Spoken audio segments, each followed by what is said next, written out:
Anna, Anna, I cannot hear you.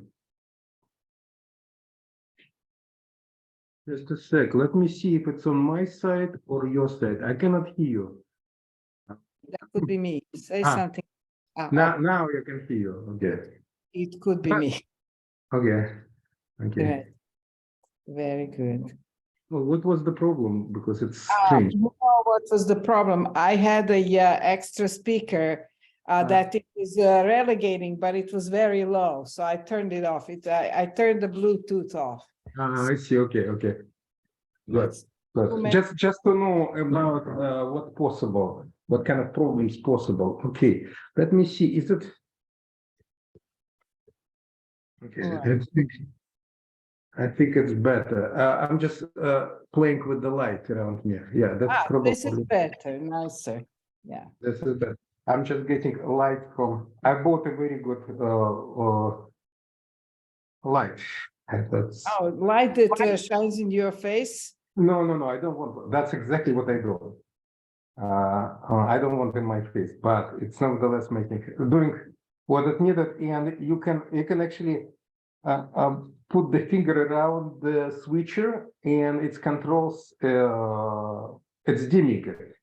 You'll show me when I come back. Yeah, That's yeah. very interesting. I like it. Actually, Ali and I, we traveled to Massachusetts and we rented a house, and I saw that lamp in the house.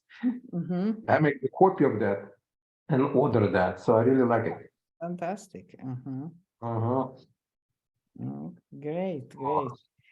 So it's like a desk lamp, right? Yeah, it's a desk lamp, and it's very flexible, and it's good type of the what is called temperature of the lamp, like in terms of this kind of lights, the quality of the light, and you can control it very nicely, and so I like it. I like it. Very good. So Okay. how things are going on your side? Like what's? Very interesting. Yeah, the whole bit of polyphony was wonderfully interesting, and then after that, I'll tell you in the educationalist club. Okay, yeah, right. Yeah. And then the last week was actually for me more organizing what will come next, who I will see next. So I organized, they asked me to give a lecture within a course about the systems of preschool education approaches. And so they said, what would be the title of your lecture? I said, anti-system dialogic approach to education. So this will be next Monday. We will have 3 hours with a pause in between, like 2 blocks of 45 minutes, one after another with a break. And so that will be very interesting. And on Thursday, I think that will be the day I will go to Novi Sad, where another person that was my mom's student lives, and he has a lot of materials and recordings, audio recordings of my mom that I don't have. He thought I had because these audio recordings were part of buying a book that he was selling, but he sent me the book in PDF. So I said, I did not get the CD. So, okay. So I will see him and some other people. I'm trying to get in touch with some schools, but I don't have any success with that. Hi, AJ. Hi, it's been a long time. Hi. Wow, nice to see you. Yeah, you look great. Thank you. AJ. I don't know what's going on in your life, whether or not it corresponds to your life, but it's kind of very relaxed. I don't know. In your posture. Like... Yeah. I feel healthier. Oh, okay. Yeah, I think my blood count has been low for most of my adult life. And for the first time in a long time, it's within normal range.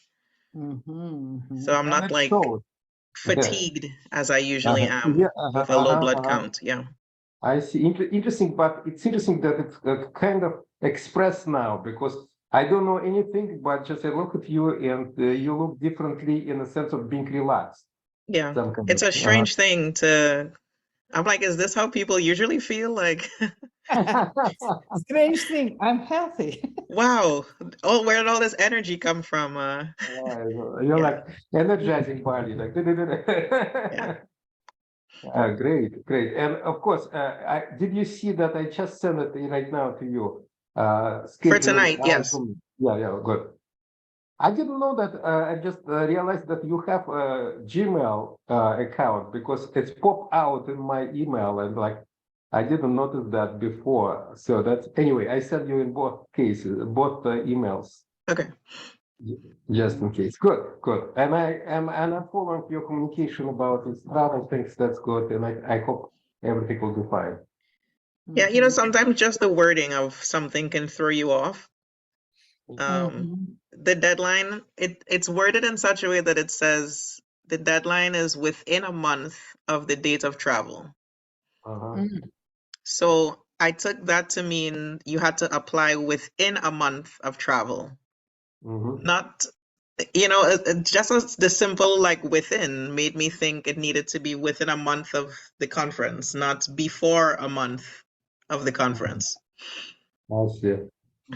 No, it's actually makes interesting point. Yeah, I'm also confused that about all this. For example, buy. When I say buy, is it before that day or that day is included when I say Yeah. buy? English could be ambiguous. Right.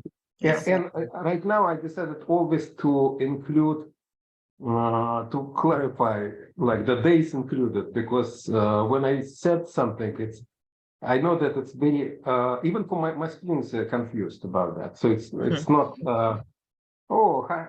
Здравствуйте, Артем. Hi, Артем. Hi. Wow, it looks like it's похож очень.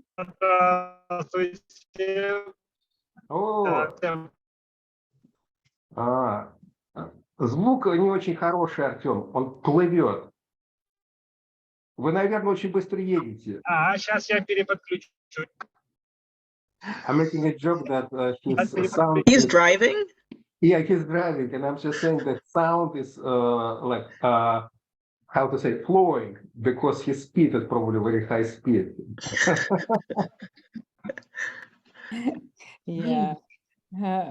Unfortunately, we don't have a possibility for translation. Even if Eugene would translate, we don't have technical possibility for that.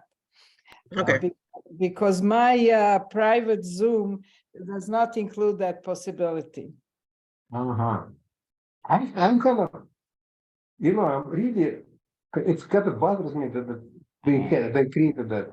Hi, Borut. Hi.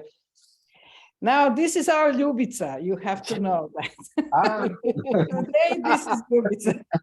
It's very different. Unfortunately not. Sorry for being late. Bye.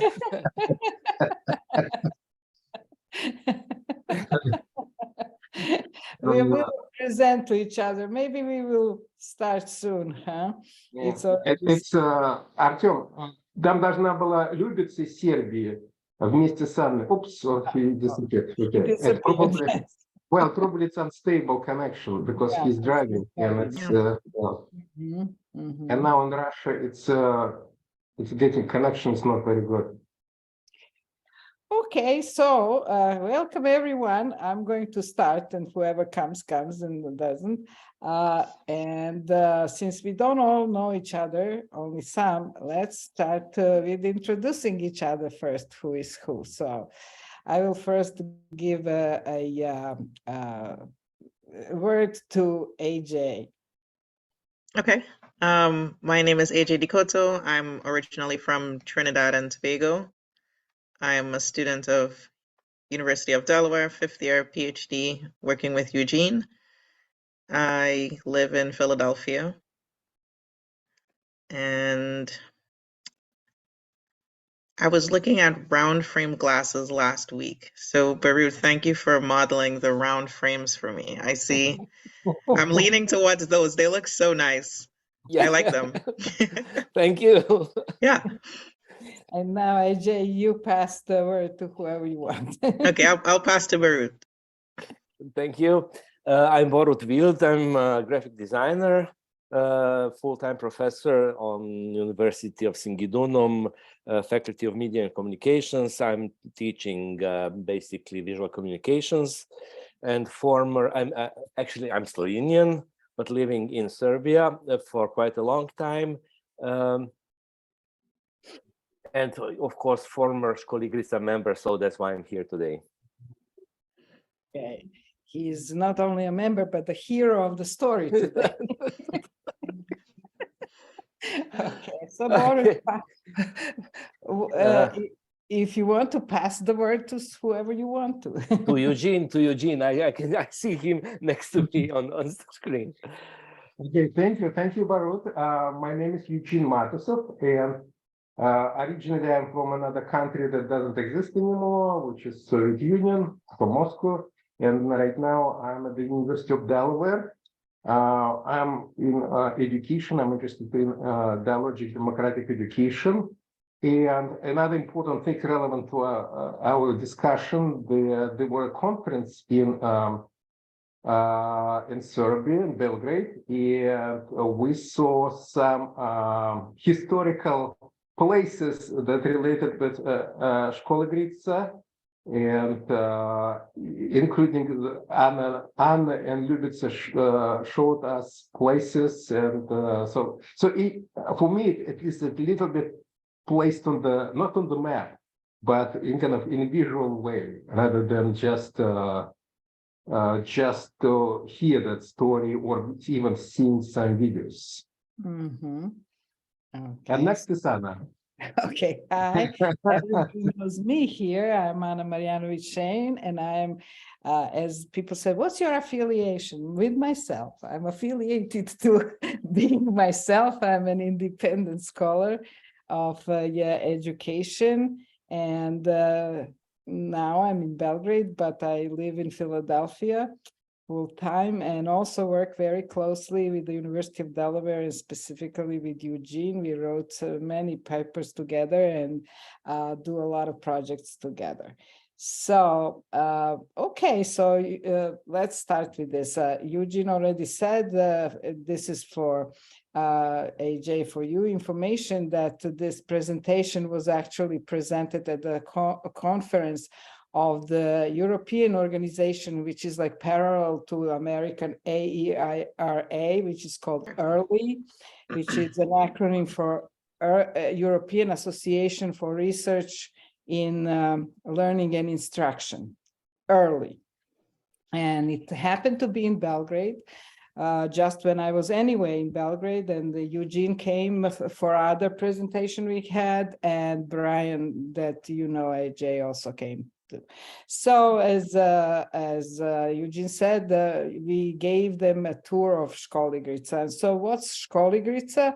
We will just present it right now, but the word is a name for a institution that doesn't exist anymore. It was a 25-year-long program, cultural offer to children. So this is what we will present. What does it mean, a cultural offer for children? And the word Školigrica is a play on words school, škola, and Serbian and probably Russian also word for play, igra. So play, school play, and then diminutive made out of it. So Školigrica is like a place of play and education, play and school together. So I will share my screen with you, and Borut and I, Ljubica Beljanski-Ristic, who is our other author, or the first and second author, could not be with us today, unfortunately. She is traveling right now to Belgrade from Istria, and she couldn't do that. So let me just see if I can see you all. Well, I'm also seeing, oh, I can see you all. Do you see my Okay, I have to very quickly stop it because we will have some sound and I forgot to put the sound in the sharing. No, we won't have sound, but okay. And we have our friend Artyom join us again. But unfortunately, Artyom, I'm not able to make a translation. Okay, I enabled the not translation, transliteration, or how titles in my presentation so people can read. Okay, so we call this presentation cultural offer for children, again, students' rights in education as cultural offer in the cultural partnership. So this sounds like a code words also, but I hope you will find out what it means during our presentation of this program that existed in Belgrade. And I should add Borut's name here, but at the time it was only Ljubica and me presenting. Now it's only Borut and me. It's okay. So we focus on the students' civic status and academic rights in early childhood education, which is described here as cultural offer. So what does it mean, cultural offer and cultural partnership?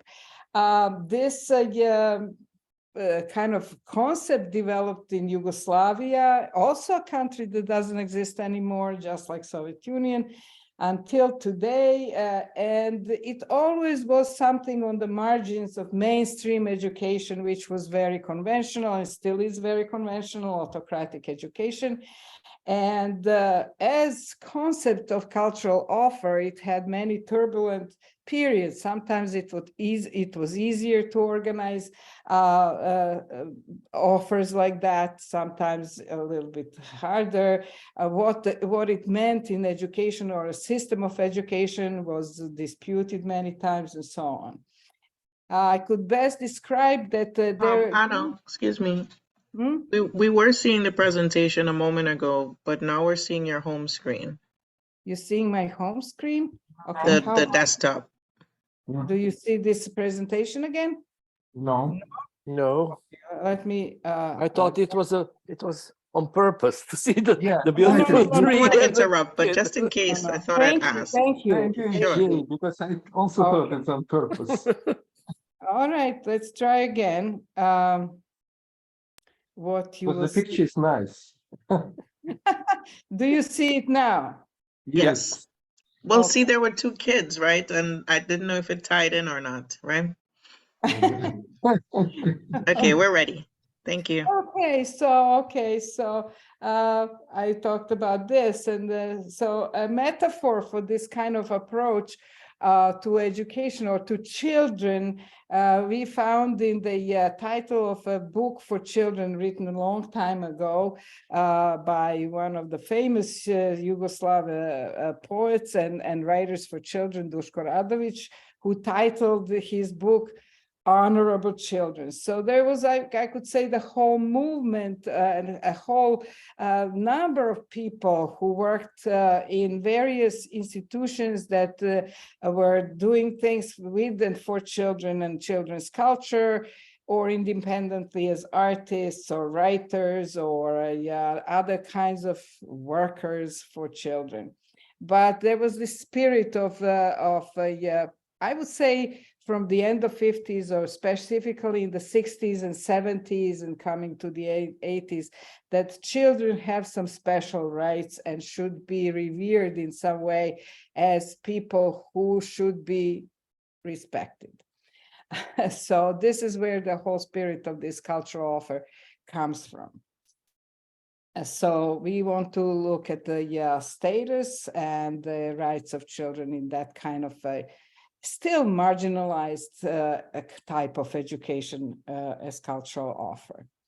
And so we will later on analyze it as social rights, cultural rights and status, academic and political rights of children.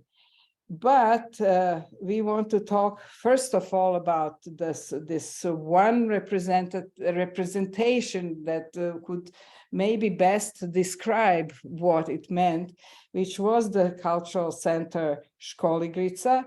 That is our example. We will first present that, then later analyze. And here you see a picture that Eugene saw, at least, and Brian, of the building of Školigrica, which is in the center city of Belgrade.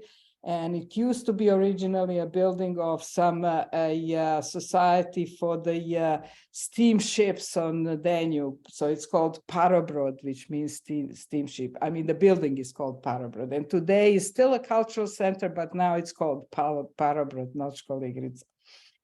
And within that example, we want to present the work of a visual program developed by Borut. So he'll talk about his work. And he was not called a teacher there. He was an artist associate. We in Serbian call them saradnici or associates. Something maybe akin to what today in the democratic schools is the status of people who work with children. They are now called staff in English, but in Serbian, the meaning was more of an associate. And then we'll present this analysis of children's social rights. And very briefly, if you're interested, we can talk about some new projects and programs that were inspired by Školigrica, and also its sister program for little older kids, elementary school kids, which was after school Škozorište. Okay, so this is the introduction. So what was Školigrica? This was a studio for creative education for preschool children. You see here a picture of a child jumping and an emblem of Školigrica developed by Borut. Maybe later, if you're interested, Borut will tell you how it was developed by him and the children together. Those who know art maybe recognize what was it inspired by. So that was, at that time, a new concept of practice in both cultural institutions and in preschool and education care, because children either were cared in families by family members who were not working, often mothers, but then more and more progressively the mothers started working. Like at the time when I was growing up in the 50s, I would say 50% of the mothers of all my friends were still homemakers and not working. But as I was growing up, and so with the beginning of the 60s and on, almost all women started working, and I would say that children had a need to be taken care of outside of the family. Yugoslavia had developed a very large amount of preschool educations, institutions in which children could stay between 4 hours. When I was younger, there was a possibility to just stay until lunch or until the people come to pick you up afterwards, so that 4 to 8 hours. And in these institutions, usually the educators worked who finished some kind of preparation for early childhood education teachers, or were taking some other parts of instruction that could be some courses or something like that. So the whole place of institutionalized education was considered to be education. In Serbian, the word is not really education, but vaspitanje, which is a Slavic word for bringing up children, which is not just academic learning, but kind of making a place for the development of a person as a good, true person, a member of the society with good values, and so on and so on. So it's a place where usually families had that role throughout the history to raise their children as good people, largely speaking. But now, because families lost that possibilities, these institutions appeared all around the world more and more, and in some places they exist or not exist. The question is, what is the environment and what values and the principles these institutions adhere to. So Školigrica as a place of play and creativity and a cultural offer akin to some, let's say, museum for adults or a gallery for adults or a cinema for adults is a completely different concept than a regular preschool institution. It's something completely new at the time when it appeared. There was a research done later on in the 70s or 80s about it, and what they said, Školigrica is a true school of creative playing for children attending, but it also becomes a true school of creative work for all those adults who dedicated to the arts and creativity, who work or wish to work with the youngest ones. That was published in 1984 by a group of researchers. And that was really true, because people who were invited to work in Školigrica with children were not teachers in a classic or early childhood teachers in a classic word. There were some probably, but mostly experts in different artists, are actors, writers, computer specialists, people who do their own creative work in life, but wanted to also work with children to create projects with children together. And so that was already very different atmosphere. Somebody who works as a teacher who is on some preset program where they have to transmit certain preset endpoints to children at different stages. So how did this work? So there were children who attended Školigrica were children from 4 to 6 years old, and they could attend 5 days a week for half a day activities, 4 to 5 hours. We could discuss what it meant. This was in the center city, and at the time when it was founded, it was fully financed by the cultural budget of Serbia and the budget of this cultural center that also did other activities. So it was free for the families. Still, it had a range of families that were probably most near here. Although later, when it became very popular, there were people who were driving their children to come there. But it also meant that these were families who could afford to send their children only for 4 hours and not for the whole day. That meant that somebody was at home to take care of the children in other hours if both parents were working, whether the relatives, grandparents, or they could hire somebody to do that. So who worked with these children? Artists, musicians, dancers, writers, actors, directors, psychologists, educators called by the children and everybody else in Školigrica, the associates. And they created projects and workshops with children. The associates, mostly young professionals who wanted to author creative projects with children and other colleagues. They wanted to experience working with children in their arts as their own personal and professional growth. And Borut will talk just in a moment more about that. The children had the right to freely choose the activities they wanted to experience, create, and share. In other words, in every day, there were several parallel programs going on throughout this day. They could freely choose what program or what associate or what group of children they wanted to be with at that time, or to stay out of any one of them. Activities were negotiated between the associates and the children based on everybody's interests. The guiding principle of the whole project was freedom of choice and non-choice. This is my interpretation. Talked with Ljubica about that, so she and I agreed that that was like the overall guiding principle. What does that mean, freedom of choice?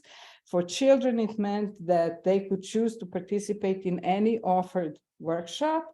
Children could choose not to participate in any activities or projects, and they could choose to hang out with friends or alone in the open areas of the center and other spaces designated for such personal leisure. And for the associates, what it meant is that they could freely create and offer their projects and workshops based on their professional and personal interest, knowledge, and skills. They made plans about what they wanted to do. They discussed it together with Ljubica and other colleagues, but mostly they were the ones who, with children, projected and planned what to do. So they didn't have any kind of given program that they had to follow. There were projects in the visual arts, music, drama, creative movement, English as a foreign language, and there were open workshops that would be ad hoc workshops in play or whatever happened. So organizationally, it worked like this. The space, there were diverse, more open and more enclosed spaces that could flexibly take function at different times. Eugene and Brian saw many of these spaces. They just couldn't get into the ballet room, Borut, because it was locked and we didn't have a key, but they saw other places of Školigrica. Time was organized on many levels, something like this. Opening activities, bridging transitions from home to the center through conversation, stories, songs, drawings, etc. And the children had a free choice to participate or not in these opening activities.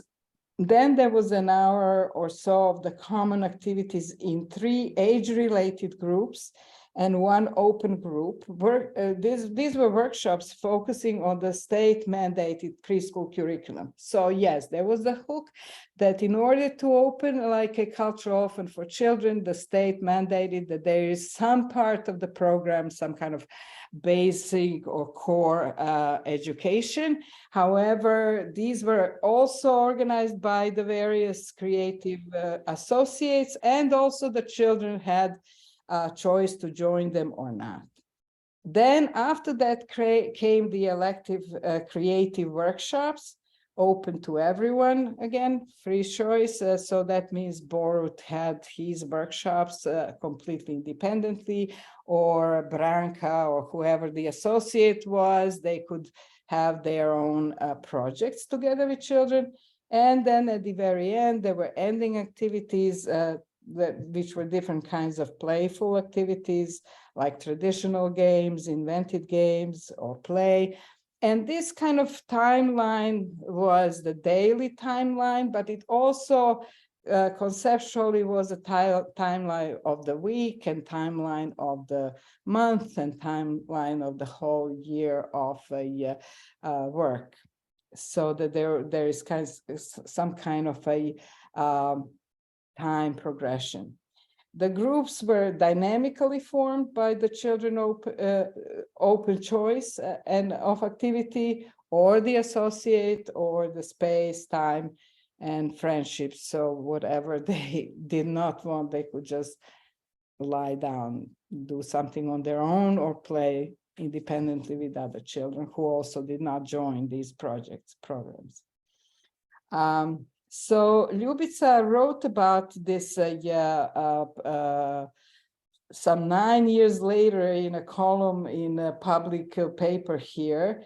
But since she's not here, I'm not going to read what she wrote, although we have a translation if you later on want to. It's because it's her kind of evaluation 9 years later, and it's a kind of like a written for the general public who maybe doesn't know what's Školigrica. But Borut, please start telling now, I think, your story. Here you see Borut standing with some children on top of some table. Yeah, I think it's quite impossible to see this scene nowadays in our preschool institutions. It would be too dangerous for them. But at that time, we were really so confident, and the communication with the children was so I think tight and good that it was completely normal situation. Yeah, maybe just something to add. about the timeline of a day. At one time, it was something like that, but we were changing it constantly. This scheme was basically the one in the later years of Školigrica, when system has already started to influence on our work. But at the beginning, it was really not even not so structured, and we were changing it practically every half year, every year definitely. And what is for me very important was that we were also completely inclusive. We had the children with physical problems, with psychological problems, and we were working with them normally completely without any special training or any special education, so to say. And it was also working very, very, very good. So for me, the word I'm using when I'm talking about Školigrica is normal. For me, everything in Školigrica was completely normal. So I felt it's the way we should live and work with children. It was completely something that was completely, so to say, it's just flowing. So for me, normal is the key word for Školigrica. Everybody said to me, you are completely crazy. It's not normal. It's something completely different. But for me, it was completely on the side of normality, so to say. And I still think that this is the way we should treat and work with kids, not only in preschool institutions, but even in today as a professor, I'm using so many skills that are completely same or very similar to work I was doing with preschool kids. So yes, you said young professionals were working with kids. It's true. I was after my diploma, I was working as a freelancer for a few years in Slovenia. It was at that time it was dull, and we said, okay, we were coming back to Belgrade. I was volunteering in one of our galleries. It was normal for young artists, and the curator just asked me, Borut, would you like to work with kids, preschool kids? I said, yes, why not? I really loved children for all my life, and I simply entered Školigrica, knocked on the door, asked for Ljubica, and she said, you are Borut? Yes, I said, I'm Borut, and she said, you want to work? Yes. She opened the door, pushed me in the room, and I started to work for 2 hours workshop from the scratch. I was, of course, completely exhausted, but after a few weeks, I really started to be actually the part of Školigrica. I was not from the first year, but from the second year on for 8 years. So maybe I was part of the golden era in Školigrica.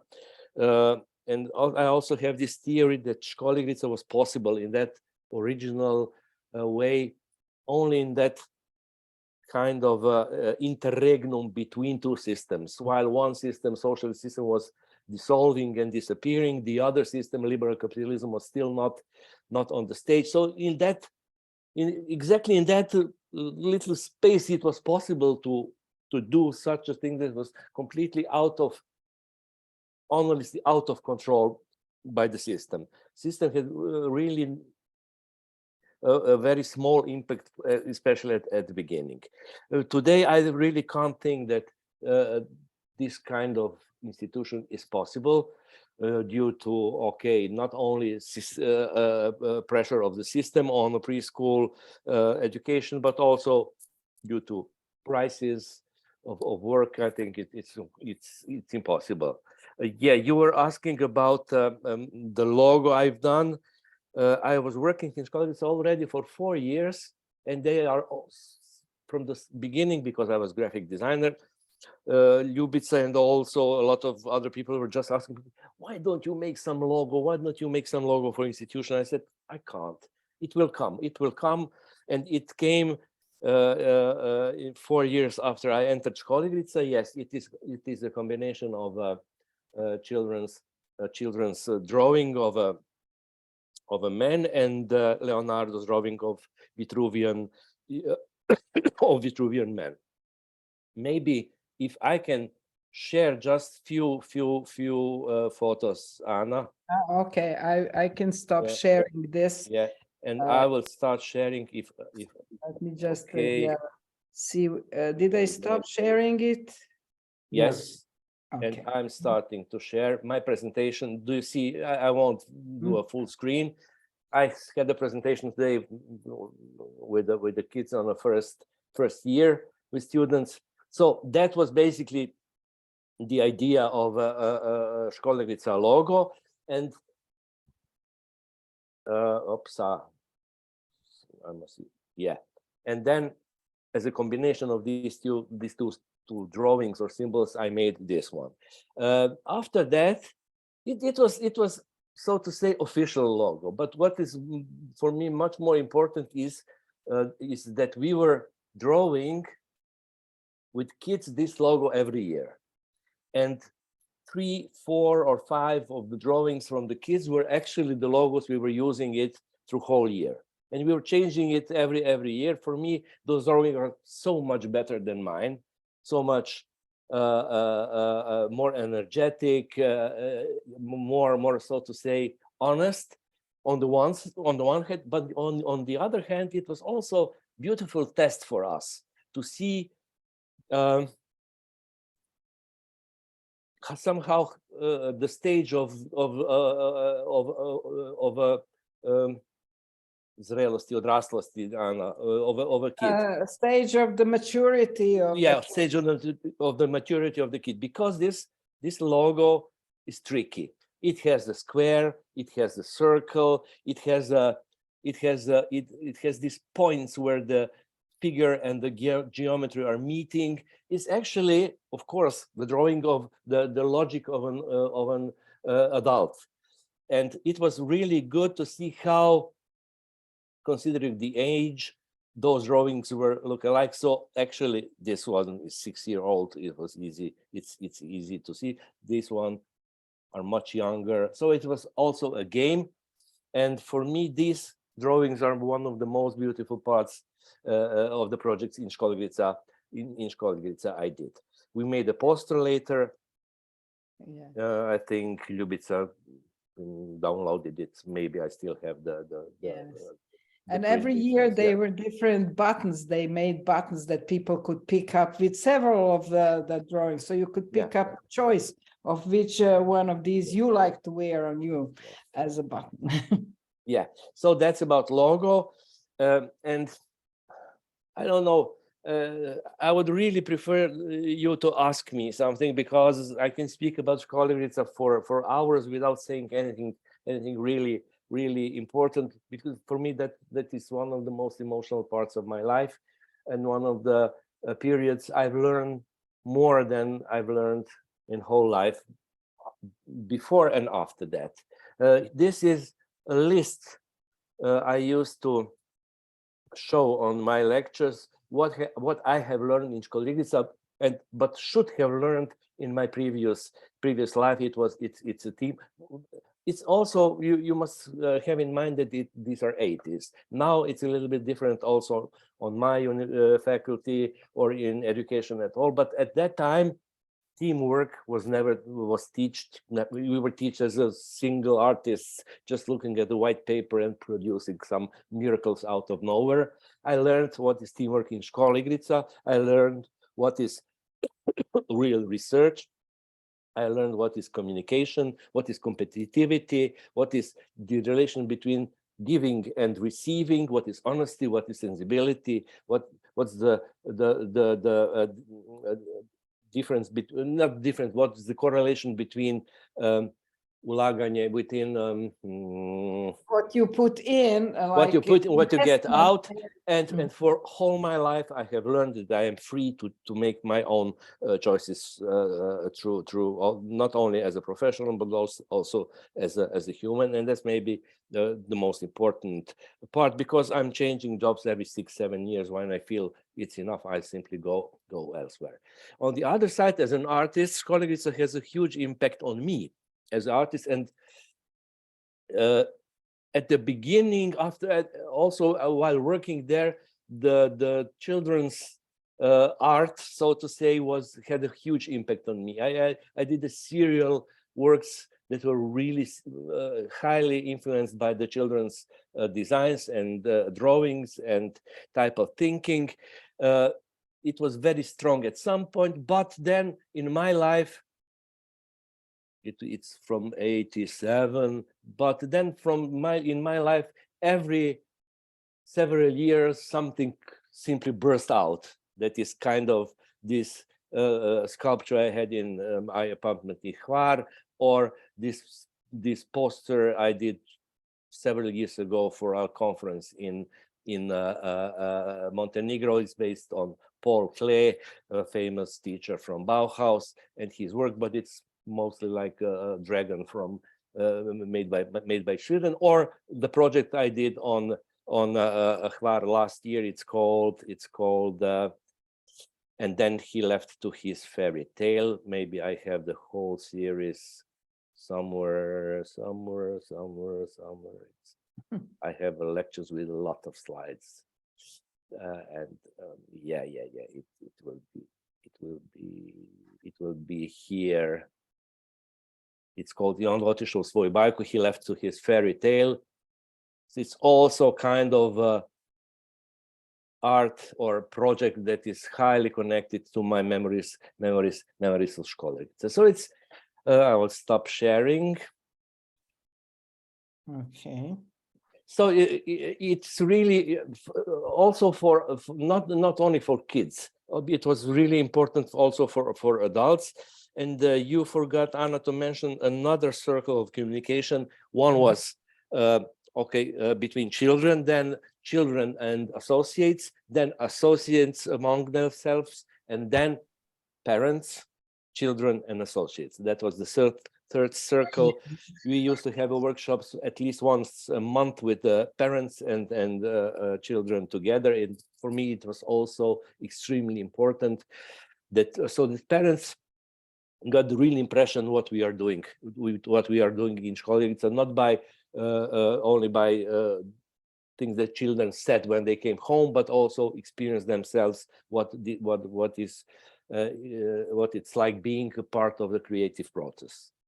But I really would like you to ask me something, because okay, but let's say you just finish with the another part of Školigrica that where you were important with one of your projects that I will again share the screen, and that is the project of this open exhibition.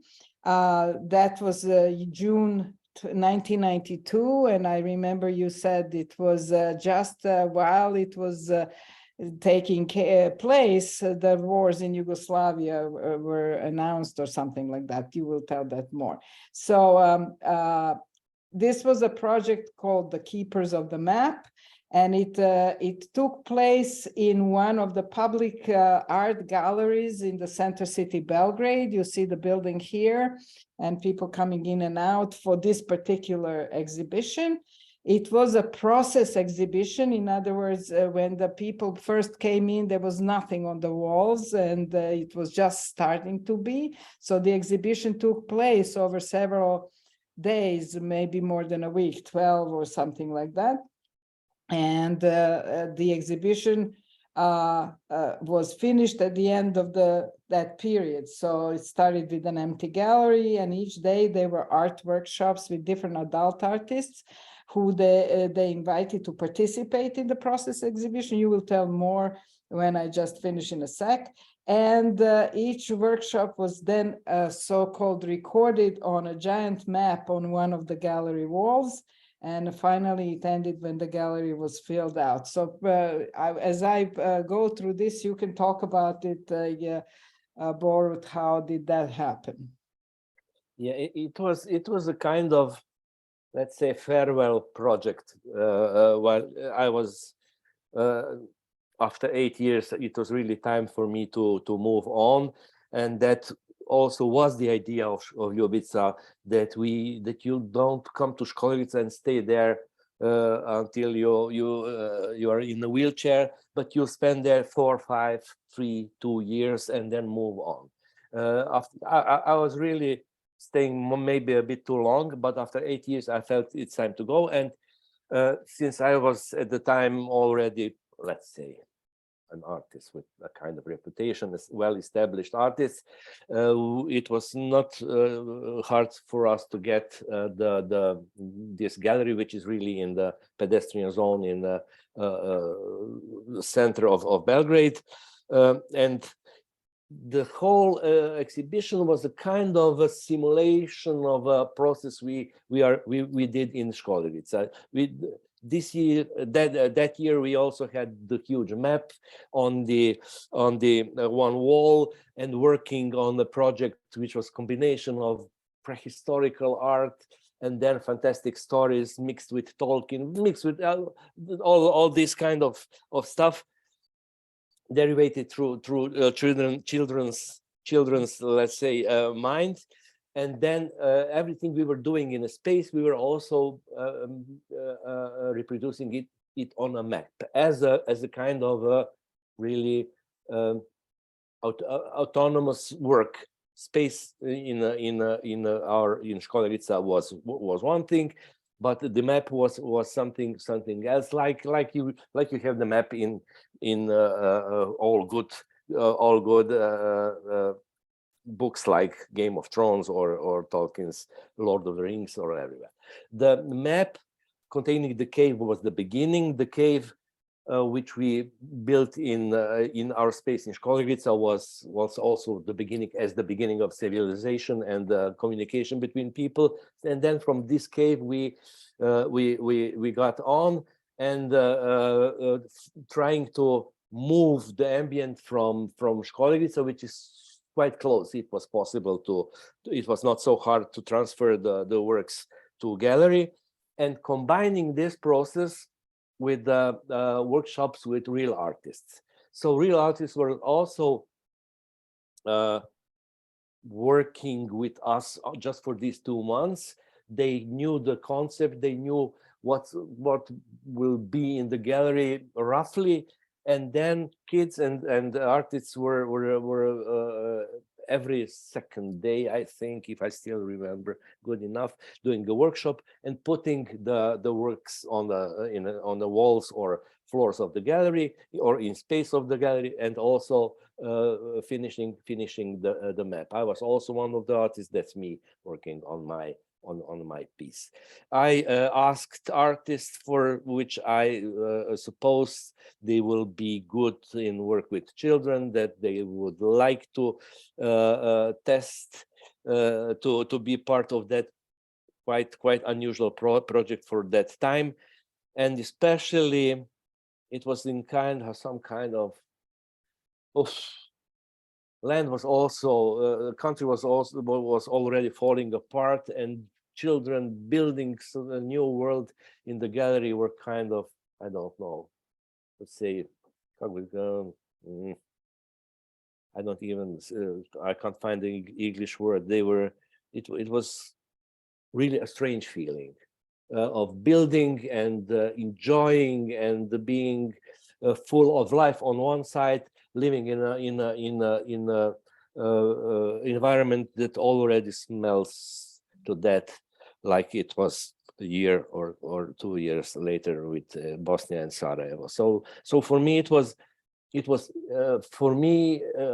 really a hard work. It was tough process because you can't be so free or so you don't have the time you have in Školigrica. You must,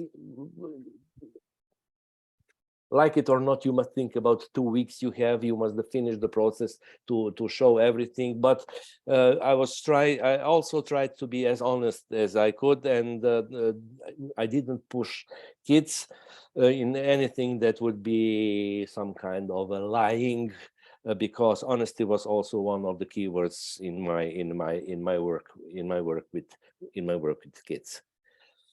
So that's it. And then yes, there is this huge video. Yes. I think you can see and feel the process if you will go through the video. Yes, we can watch the video a little bit, but if you have any questions, we can stop now. Later on, I can use I can do some analysis of the status, or we can do together analyzing what was the children's status and their rights in this type of environment, in this type of ecology of education, if you want to call it like that. So what do you think? Let me stop for now. I think Christy has a question to Borut for you. I don't know if you see that on the chat. Let me see. How did you know it was time to move on past Školigrica? I think you feel. I don't know. There's no straight answer. You simply feel. It's a hard work. Doing this kind of a process with kids is really tough. You get tired. You get older. You can't move so fast. You can't be actually the part of the group. You're too old for that. So then you feel it's okay. It's time to go.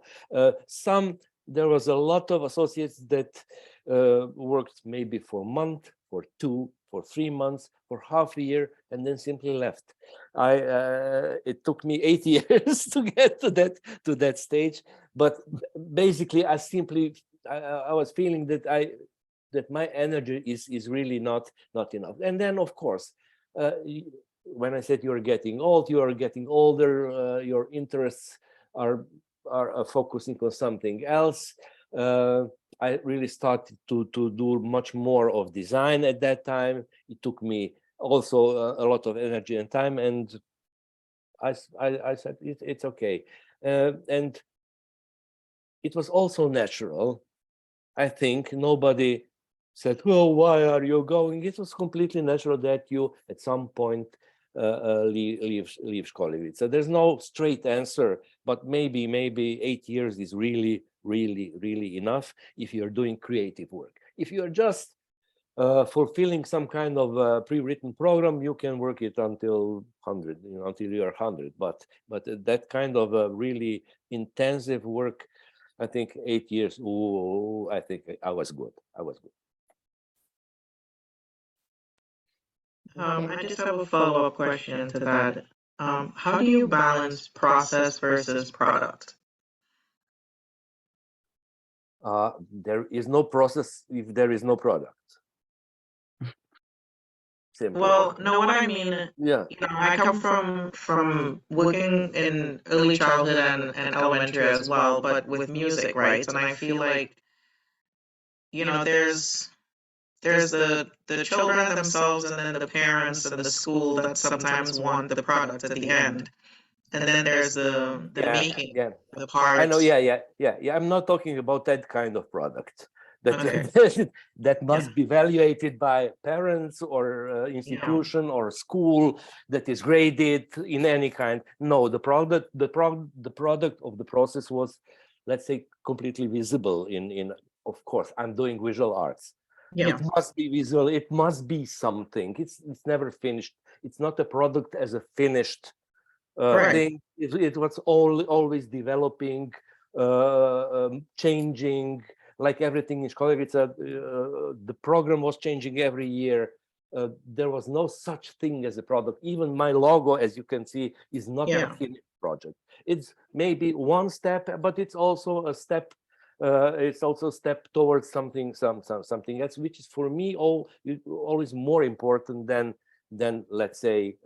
For me, I'm a big fan of books like Lord of the Rings or Hobbit or anything. But for me, the children's interpretation or children's view on this type of events is always much more interesting than the real writing. So I'm typically not a man of product, although as a designer I have to make products, but as an educator I'm much more, not to say I'm not so focused on the product but more on the process. at the end, there always is some product. If you're in a system of education, there must be some output somehow. Yeah, it's also a product, but it's not my primary focus, and it was definitely not in Školigrica.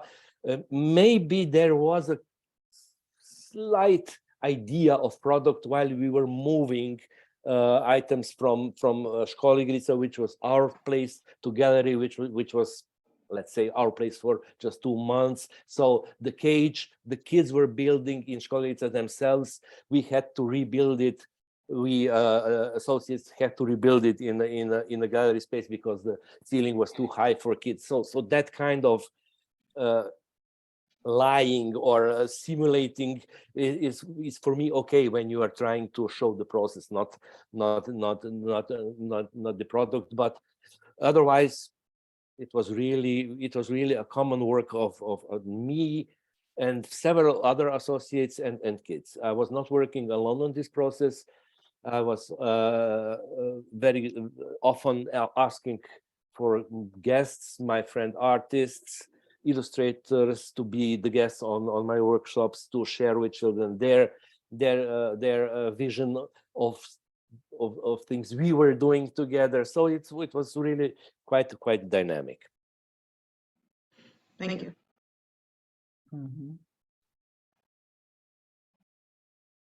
I have a lot of questions, but my neighbor is right now doing some construction, so I apologize.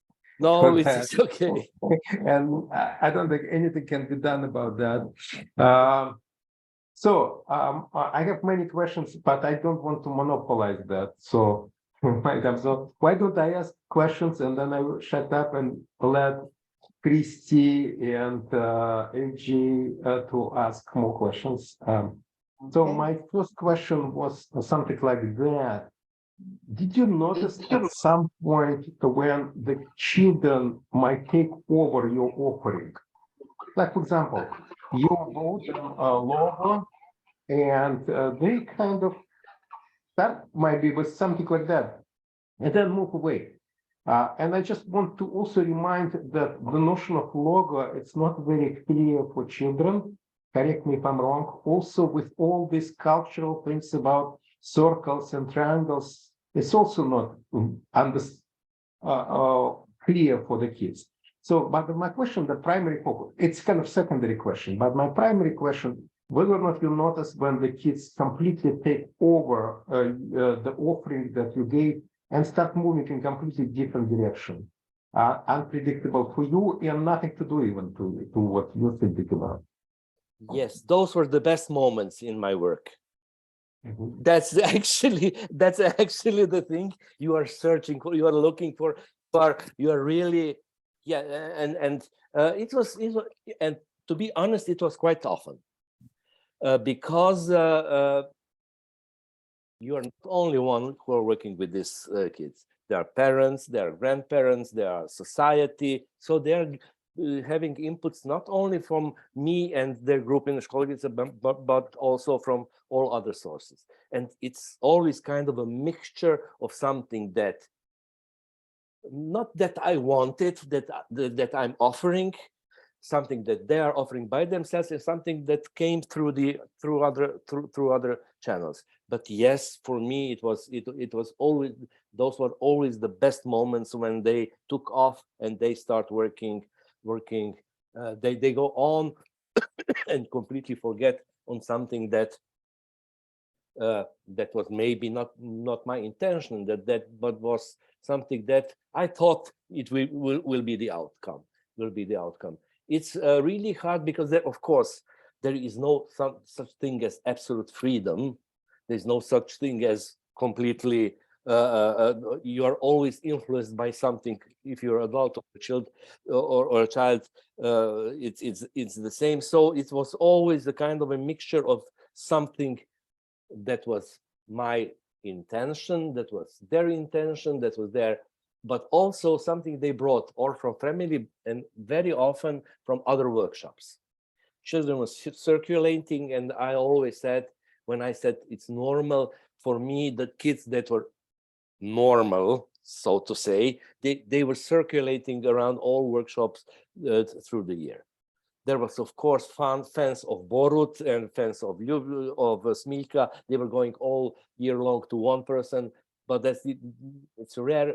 A lot of kids were organically mixing workshops, and then you got the influence from somebody else.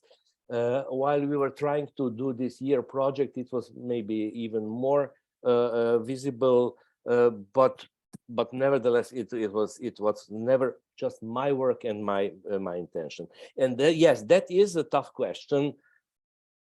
While you're working with kids, of course, you're older. You have skills and knowledge that's much higher than theirs. But yes, on the other side, they have this spontaneity. They have this sincerity that you can't reach in the age of 30. So it was always some kind, not of battle, but some kind of learning from them. I think as much as they not learned but experienced working with me, I learned and experienced working with them, maybe even more, to be honest.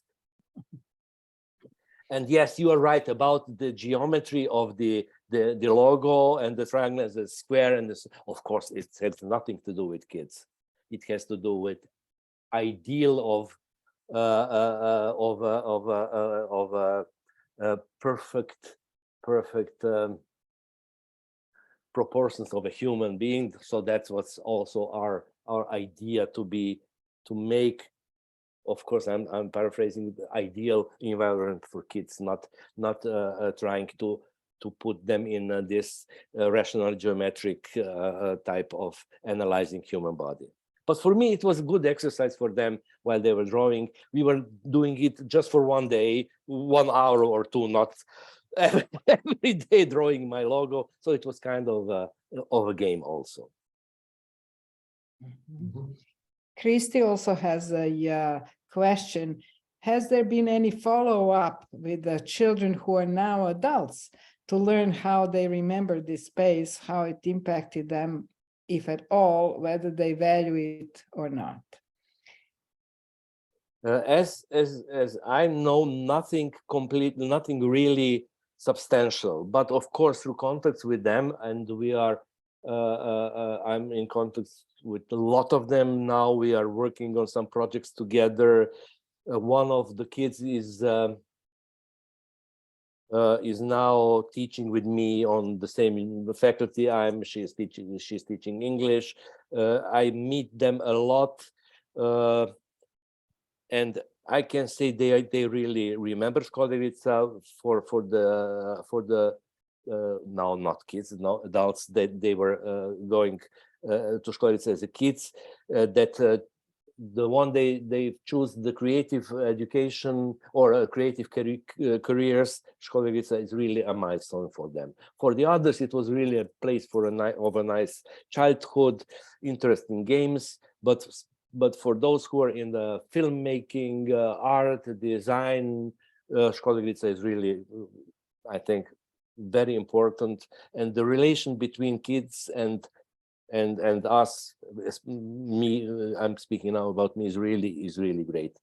I'm really big friends with lots of them, but I don't know if there was any substantial follow-up. No, there wasn't a research, so to speak. Yeah. We're kind of thinking of that, but they are such informal, and some interviews that I did and that Ljubica did, and those people who answer these kinds of calls, it's maybe, maybe people who answer our calls about Školigrica are those who actually want to talk about it and have something to say. And so for them, it's positive. Of course, over 25 years, there was lots of kids, and most of them, we don't know what happened to them. I'm not a good person for this, because I really don't care too much about history, following up, analyzing, post-analyzing, and these kind of things. So it's a job for somebody else. For me, it was really important to work, but I often said, I don't care too much about my history. I was there already. It's not interesting for me. For me, the next day is much more important than the one that already passed. So I'm about history and that kind of thing. I'm not a good person. And also while I'm speaking about Školigrica, it's also kind of a blurred image for me already. It was quite a long time ago. Impressions are strong, emotions are strong, but actually that's it. To be honest. Mhm. Very good. Okay, Barat, I'm just waiting a little bit for Jay. Not yet. Okay, Barat. I have another question. Did you try, or did it happen, and that the kids reply kind of in another modality to the offering? Let me give the idea that kind of visualize that what possible. Let's say, for example, you're providing them that logo with this logo of the Školigrica, and kids can dance of that, or think about what dance can be, or kind of music or song, or sculpture can be built of that, or play to do this, or something like you now I understand. Yeah, I understand. Yeah, I did never it happen, or did you try to kind of encourage no, it never happened. No, it never happened. The logo I made was made for, let's say, official purposes on one side. The game with the drawing was my part. Nobody else simply didn't catch on this idea. Maybe it would be nice. It could be interesting, but no. As I remember, no, and that's probably that would be too much also for my students. To really understand that's what you are talking about. Kids could react maybe much better, but I think this drawing experience with the logo was the only, so to say, improvisation on this kind of my design. Yeah, but for instance, the whole project, let's say, of this process exhibition was about prehistoric life, but that topic was also seeped through to other creative workshops. That means other picked up, maybe through children, maybe through talk with other, so that it kind of like circled in and out. It was not always clear how and why it was decided. Every year it could have been something else.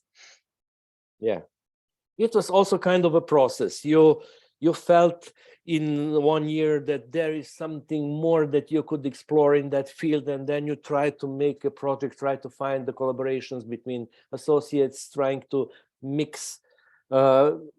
Although, to be honest, no one of us were.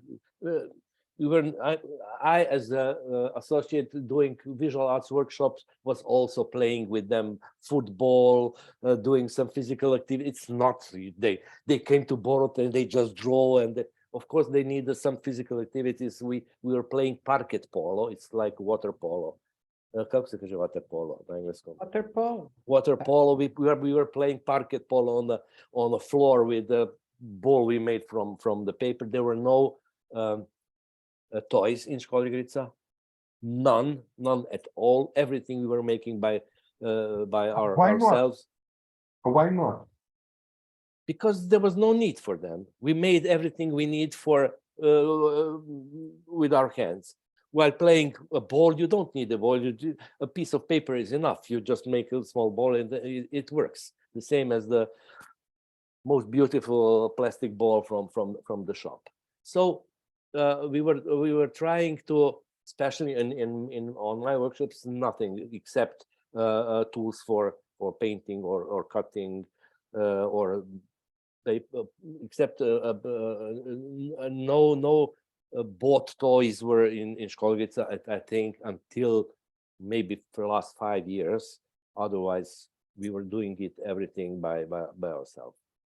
But there was a small library of children's books, and also some games, board games that kids could play if they didn't want to join any other activities. Sounds like to me, correct me if I'm wrong, just listening to you, the design of the life there was made by by the adults.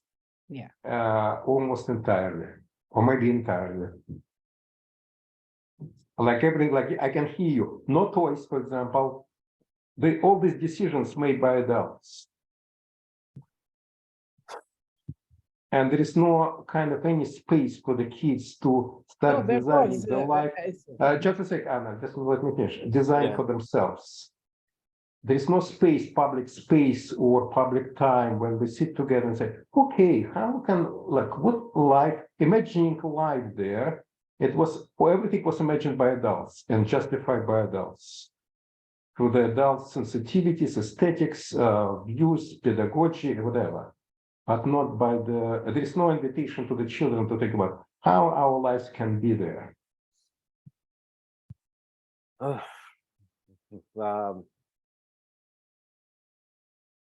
Well, actually, I really don't see that all the decisions were made by adults. If there would be need for toys, there will be toys there. Kids were never asking to bring their toys, or they brought their toys if they have this a safety blanket or safety doll or something. Of course, they took it with them. But there was nobody asked, why don't we have this metal trucks, or why don't we have these dolls I can dress or something like this. I can't remember. Yeah, Borut, I understand that, but let me tell you how I a little bit might disagree with you. Like with adults, sounds like you have meetings with each other and as adults and deciding what kind of life will be there. There is no possibility for such meetings among kids. Yes, it's true that sometimes things can emerge, but on the other hand, since it's heavily controlled by adults and there is no space for that, it might not emerge because there is no space for that. Like there's no meetings when we get together and say, how we can change our life? And in this case, some kids might say, oh, how about having other toys there? That's understandable. But kids in a way find themselves there rather than invited in the sense of making these decisions.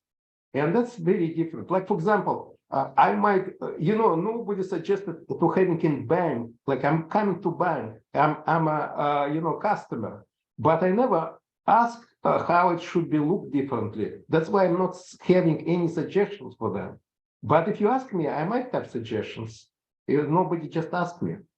And because of that, bankers might say the same thing about me, that Eugene never had suggestions for the banks, how it should look like, because nobody asked me. And I feel not welcome in a way to say something about that because it's not my space.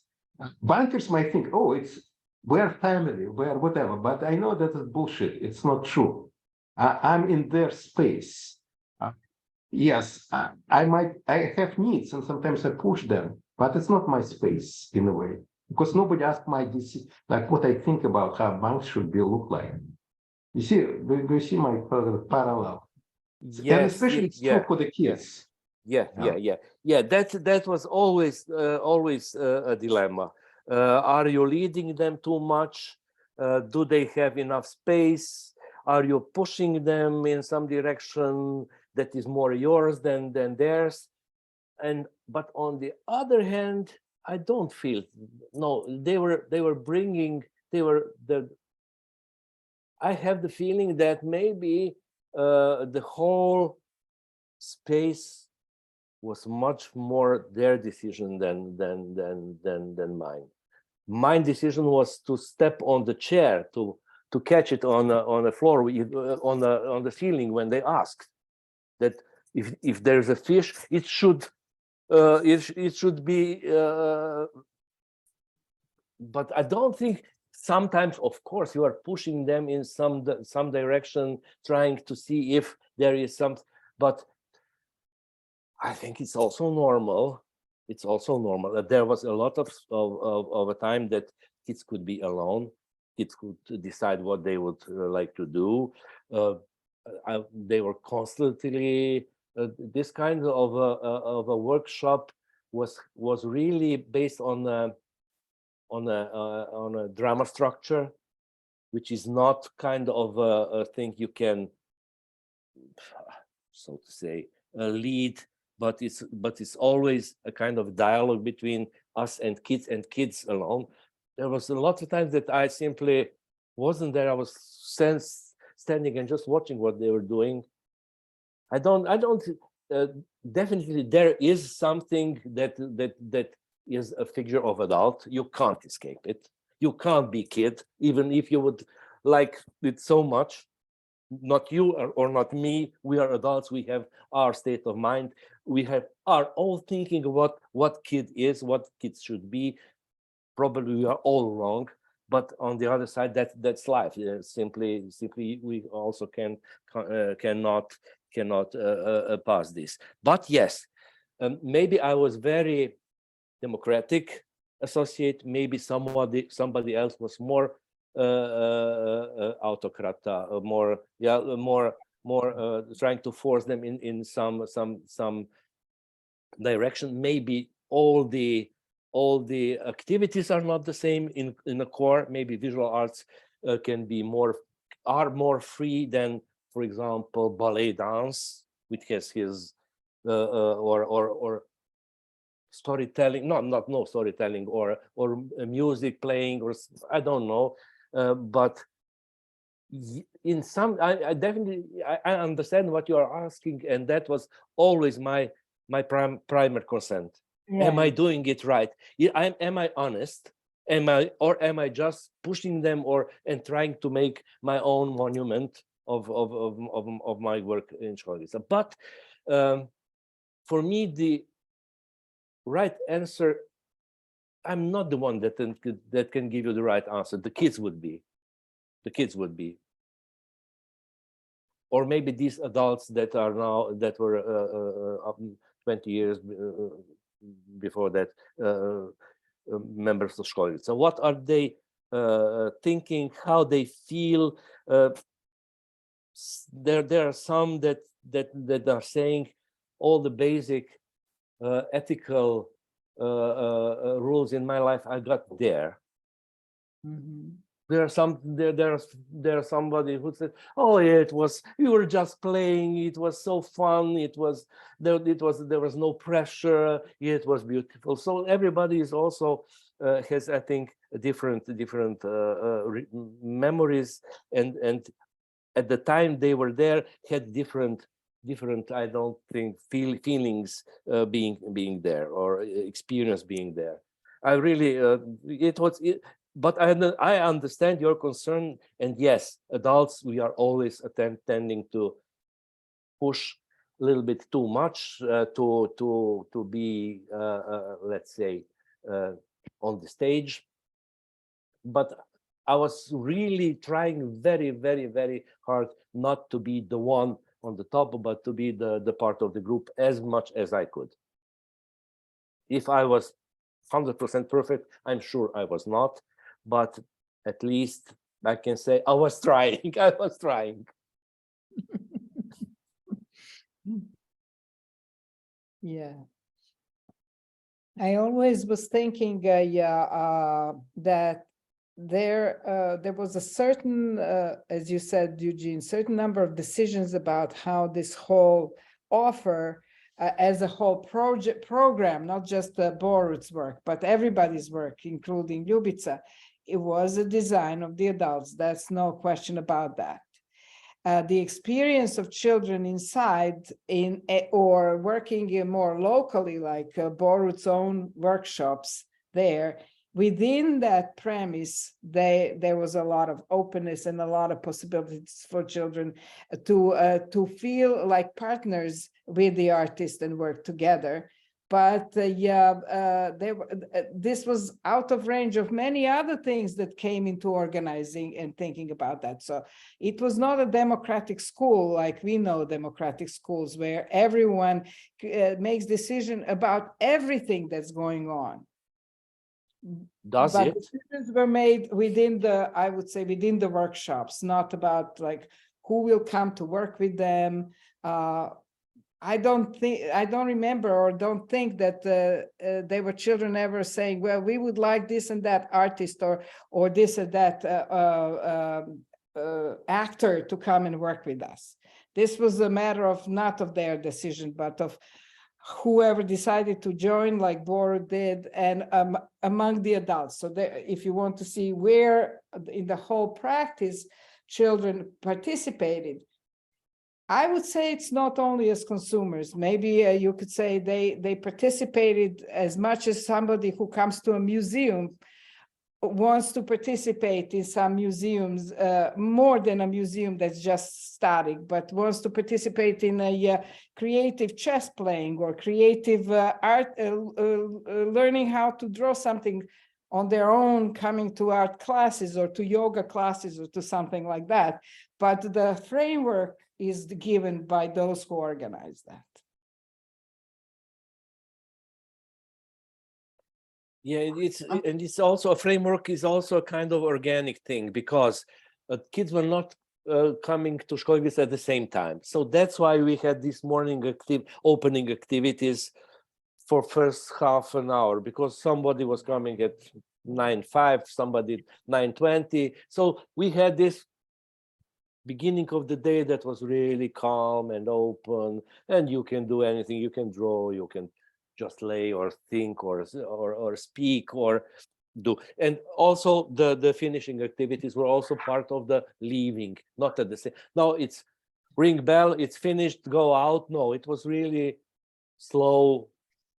We had almost half an hour, sometimes 45 minutes for these leaving activities at the end of the day. And then that part, that system insisted was also, we tried to be as short as possible and do it our own way as much as possible. And the workshops were basically the core of the program of Školigrica. Mm-hmm. My related question to that, and then I have other type of questions, is whether or not children, at least some who staying for a long time there, a relatively long time, let's say 1 year even, they experience many offerings from adults. Did you notice any offerings from the children? Because if they experience, they can actually socialize with this idea of offering that they see adults doing, so they can start doing themselves. Let me see, I observed many offerings that children do, by the way, at any age. Like the youngest I remember, we were in immigration and my son was 4.5, and we were in the family staying together with the family, and their daughter was 3. And they're offering, children did offering, we had a very traumatic event when we had to, when we get to Italy, we had to get from the train in 15 minutes. And it actually was completely rumors. We don't need to do that. But it was very traumatic because pushing all the stuff, all this yelling at each other, children say, get out. It was very, very, very kind of dramatic things. And at some point, the kids there start playing in this, they created offering, including adults. They wanted to engage adults. By the way, adults all should play as a children there. They're playing adults. They're all yelling at each other. They put chairs together, and through the opening in the chair, they start throwing empty boxes that we have. This is what representative of the suitcases. But as adults, we'll have to play children there, which they yell at us because we were not moving fast enough and whatever. So it was very interesting offering, and I saw many offerings that children do. So did you, since again, they observed you as doing offering, did they try to do their offerings? Of course. Yeah. And what kind of, can you give examples? Well, all the time, most of the stories we were talking, they were their stories, not mine. Maybe there was some idea of. No, this is a different thing. This is not, in my view, this is just they doing what you offer, within your offer. I'm just saying that completely from scratch. You come there and they have an idea of what everybody should do, including you. And they have place for you as well. Like you coming for that. Like you bring a logo and say, okay, let's draw logos. And the same thing, they can come. And again, I observe very young kids doing that. As I can't remember while I was strictly asking, except this logo drawing, anything from them, I really can't exactly remember that there was something that was offered by, of course, there, I don't know, I think most of the things were offered by them. I simply can't understand. It's not it was not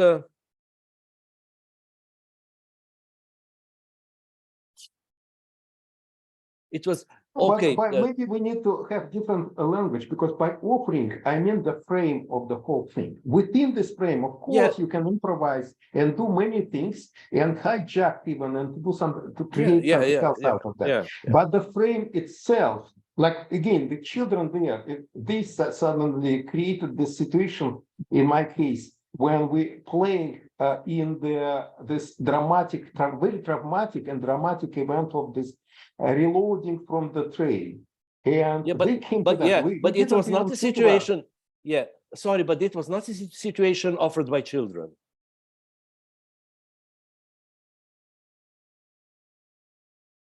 No, they created, based on their traumatic experience, they created playing around that and involved the adults.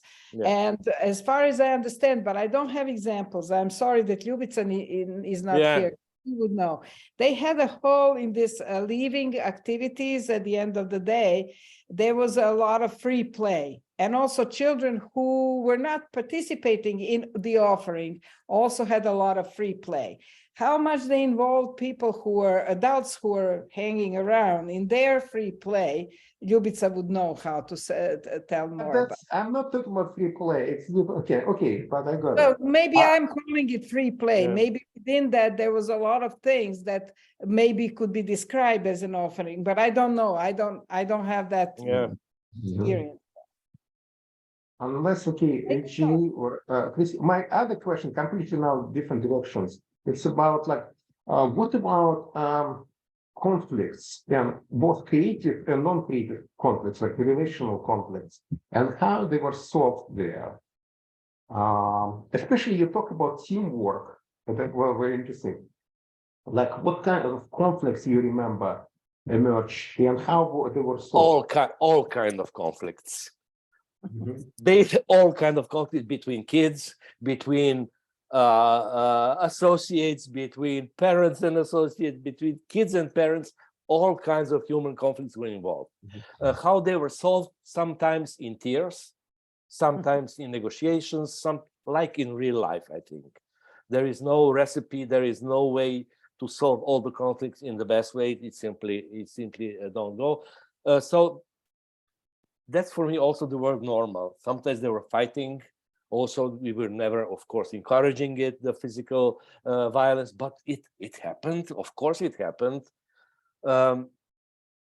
It was not a fighting environment, to be honest, but simply all kinds of conflicts were in game, and all kinds of solutions were also in game. Of course, you are trying to also from conflict extract the best thing, also of a conflict, of something that is fight between different opinions and trying to get the best out of it, but sometimes it simply don't work. And sometimes it's crashed, the process crashed, and you go other ways, start something else. You can't force 40 preschool kids into anything, to be honest. You can try, you can make it, you can do it in a week or 2 or 3, but not more. If you don't have this kind of honesty and love and understanding of the whole group, you can't work with them the way we did. So that's for me. That's basically my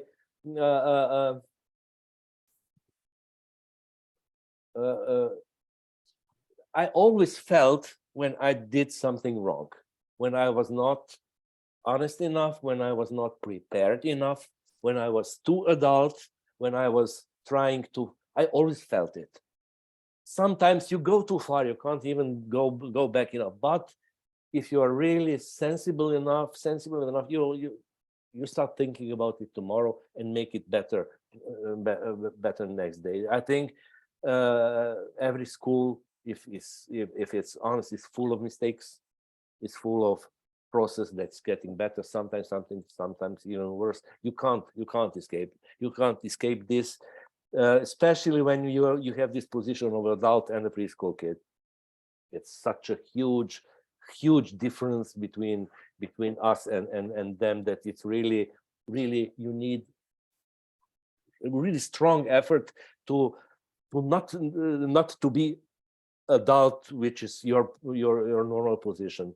And the first concerns you asked me, I really understand them. I really understand, and yes, I felt it really. Sometimes I managed to do it good, sometimes not, but that's also life. But this kind of, I don't like to like, I don't have my offerings. My offerings are also a result of so many influences. They are not my original. So the kids' offerings are also the same structure. So it's egal. Mine are not better than theirs. And I think in the process of workshops, we really tried to be as much open as it was possible. Not always good. Sometimes it was really also not efficient. But there is always this kind of judgment made by kids. Next day, if you are not good, you won't have kids. Kids are really rude, and they are really honest, and they won't choose you next day or the next. So that was also a kind of barometer if you are working good or bad, how many kids you have. Sometimes I had 40 of them, sometimes 42, 43. It was for me almost impossible. But it was really their free will. So, and they also, it was this kind of a sinusoida, this kind of a, they were coming, and then they felt, okay, there's too much of us, we can't work, we can't speak, and then they started to go to other workshops. So they were also that word normal. It's also kind of a normal behavior in a group. I was very popular, maybe too much, but then who will come out to children? I just know some anecdotes.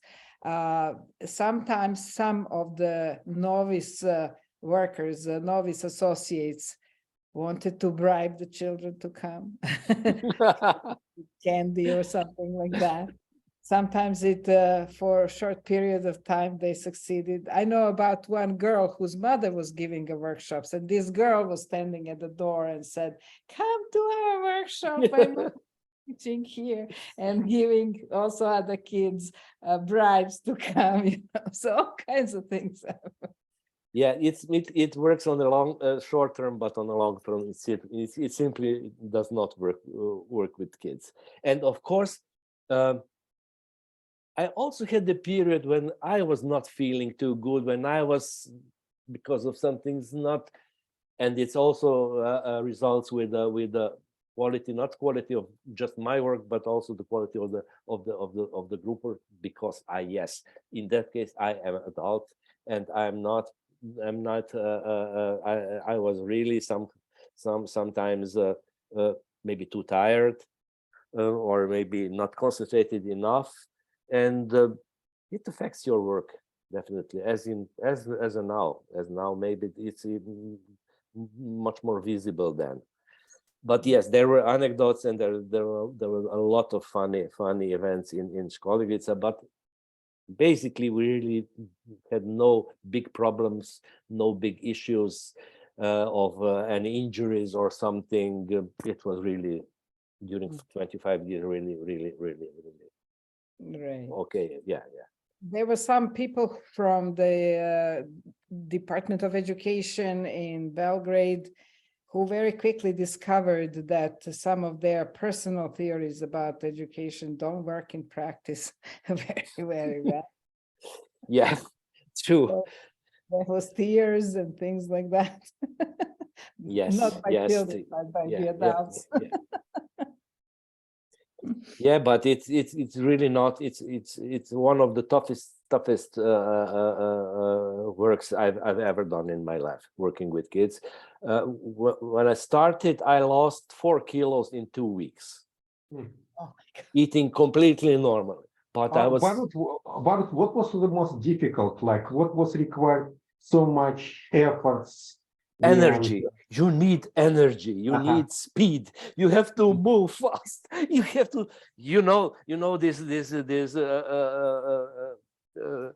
trained athletes that are trying to move like little kids. They can do it for an hour or two, and they are lost. So yeah, and it was really hard to. You don't have the skills to work with 30, 20 preschool kids when you simply enter the room. Then it's something that can last maybe week, 2, 3. Then you gain some skills to survive, not to work, but to survive, or you die, you go out. And then after that, you can start thinking about what you can do together with kids.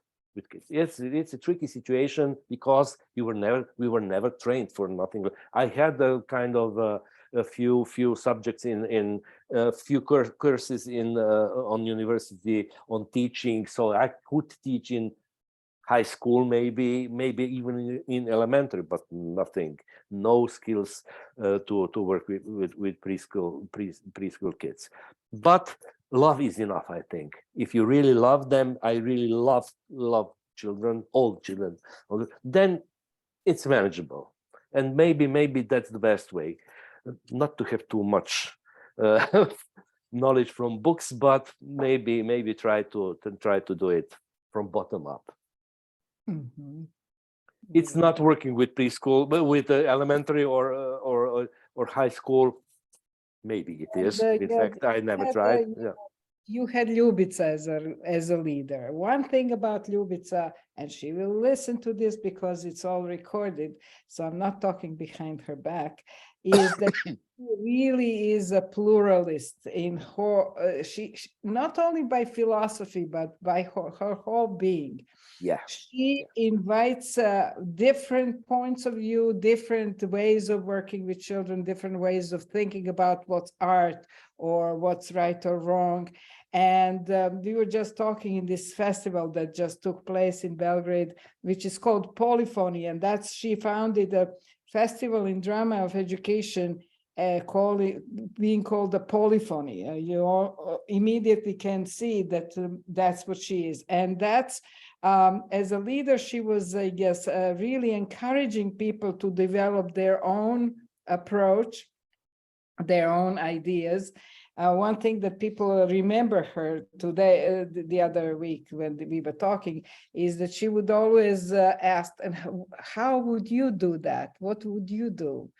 So that people come with their own ideas into the practice that whatever is being developed.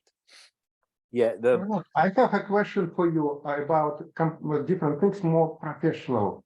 Like, how did you provide feedback to the kids or guidance to the kids in their creativity?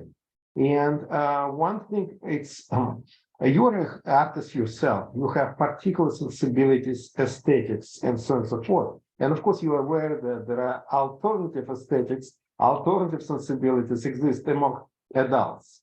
But with the kids, it's not very clear what their sensibilities are.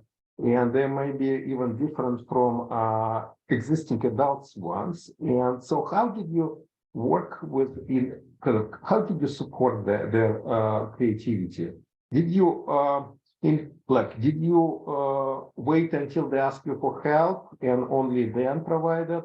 Or you jump when you feel they needed some kind of help and support? Like, can you tell, if you remember, what was the process of that? Oh, yeah, okay. But first, just a few things about Ljubica, because Anna started the story. The biggest shock when I met Ljubica and in the first year was how permissive she is. For me, it was completely, I couldn't understand it. After 6 years, I understood what she is doing, and maybe because of everything happened because of Ljubica, because she is just like Anna said. I couldn't be so permissive to allow anybody, even when I see he's not capable of working with children. Okay, but try. She was really permissive, and that's why the whole thing actually worked. But how? This is, yeah. Actually, I didn't interfere too much into their aesthetics, into their.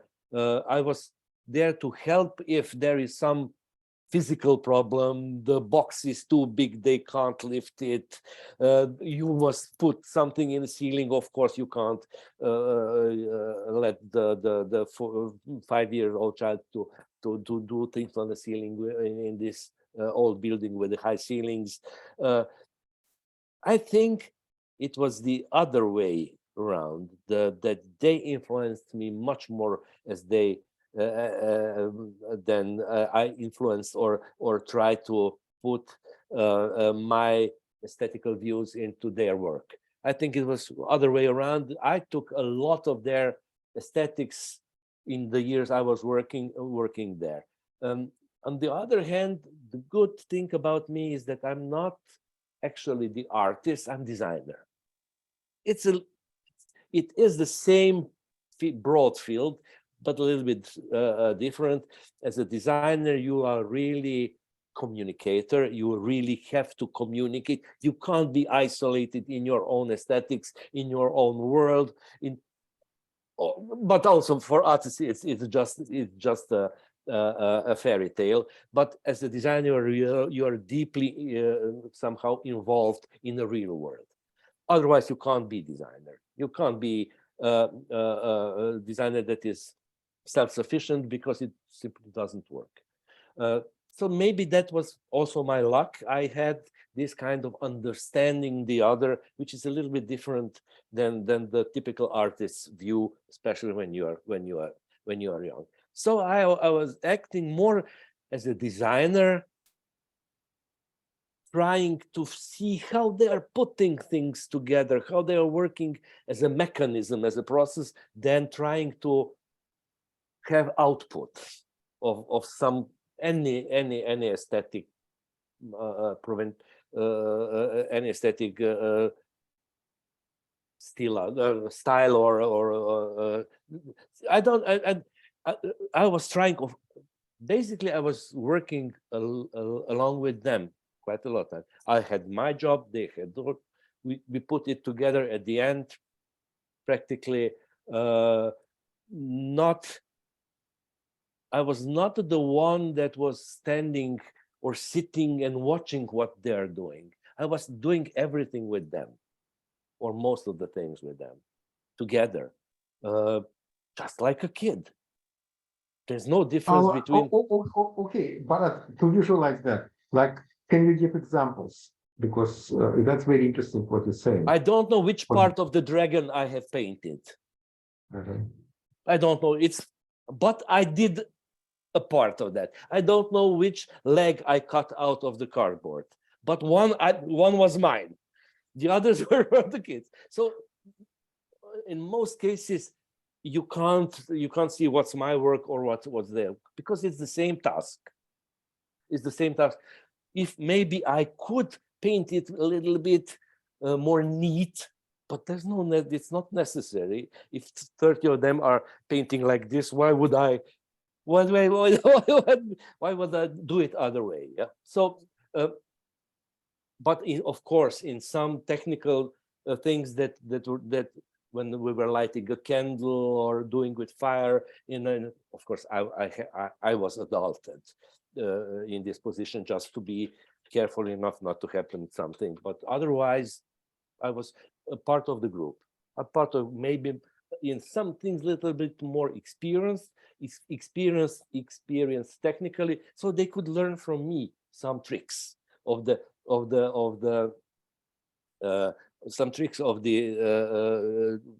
painting or collaging style, but I think not much more than this. There was no project that I made the construction and they just fill it with their paintings or paper or something. No. It was really very basic. It was really very rudimental, nothing too sophisticated that adult must work on it. So I'm now trying to visualize myself. They did not come to you. So this is a question. Did they come to you like expecting that you will judge what they're doing? I think some kind of judgment was there, of course, but not only by me, but also by them. No, they didn't came to me to be painters, judged by another painter, said, yes, this is good painting. This one, look at yours is not good. Of course, I never done that, I think, in my whole life, not even with students, but not to speak about preschool kids. But they came, I think, I would like to think that they came to my workshop to experience something. It was really much more of an experience of a drama, of storytelling, of visualizing some stories, than kind of art workshop where you learn to paint or learn to do papier mâché or anything or anything else. Mm-hmm. It would be really, I don't know how can you judge the work of a 4 years old child. Okay, in my career of 8 years working in Školigrica, I saw maybe 2, 3, 4 kids that I could say this kid is going to be a really good artist in his life. Among thousands of them, maybe 3 or 4 cases when you clearly see that you have, not to say a genius, but a really talented person for visual communication that is just 4 years old, but really, really rarely. This is more exception than any kind of a rule. And yes, they all became really good artists in their field. Of these 3 or 4. Mm-hmm. Yeah.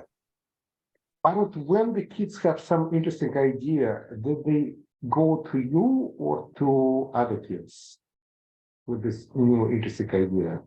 I don't remember exactly, but I would say to me and to other kids. We were very, very often while we were discussing, we were almost always having a form of a circle, just to be, so to say, open enough that there is no position of a leader, and most of the things we were discussing verbally, but a lot of decisions came while we were working, and a lot of them came by kids, of course, also. Is it okay to say something concerning yes. what you said, sir? Yes, of course, Fatima. Yeah. I studied my PhD in English in India. In one of the courses, we had a professor that was, for the first time coming into class, and he was not teaching. He just came to class to answer some of our, questions that we raised, but our tutor couldn't answer. So he gave us just, a puzzle. One of these puzzles I still remember till now. He asked us, there is a wisdom said by Buddha. He said, after 40 years of teaching, I realized that I cannot teach a student. he asked us, why do you think Buddha said that? Then I didn't know, just it came to my mind like a flash of light. I told him it can be, there can be two answers for this puzzle. Either that Buddha, after 40 years, understood that you cannot teach a person if he does not want to learn. So the person learns, but you do not teach him or her. Or that after some time, and after the 40 years, he met a person that made him believe in that. So teaching or learning from someone, it's like that is like inspiration that comes to the person, understanding, talent, whatever, that comes out of the experience. What do you think? I think we were not teaching. Školigrica was not an institution of teaching, so to say. It was more an institution of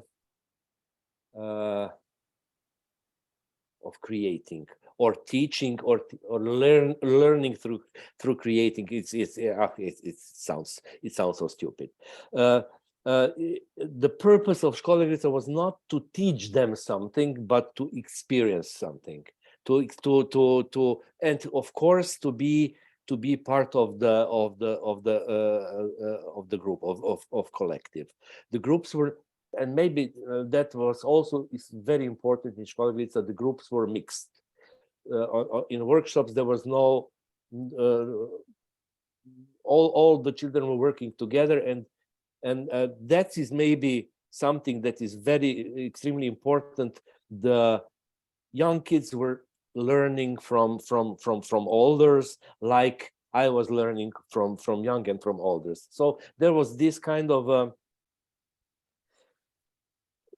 learning process that was also kind of normal or natural when you have the group that is not homogeneous that is not of the same age. But really I don't know, I have the same problem now. I have the bigger problem now while I'm teaching students on university than I had it at the time I was working with preschool kids. At that time I thought we are all the same in the group. Of course, I knew that when I had to be adult, but as the creators, we were all the same. I was not more important than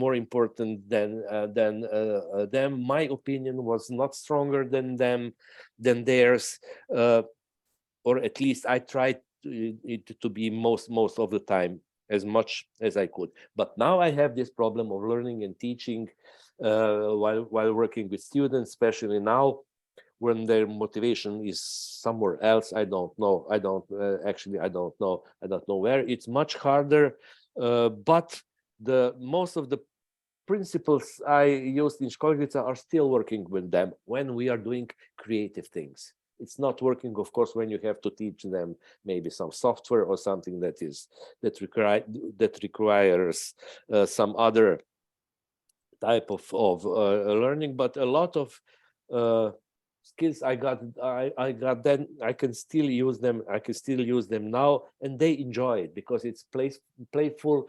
It seems they are not pressed. Nobody is pressing them, and they feel that they are doing things by themselves. And I think that's the point of education. As much as you can, you must leave them to learn, of course, as you said, to learn, not to teach them or force them into something.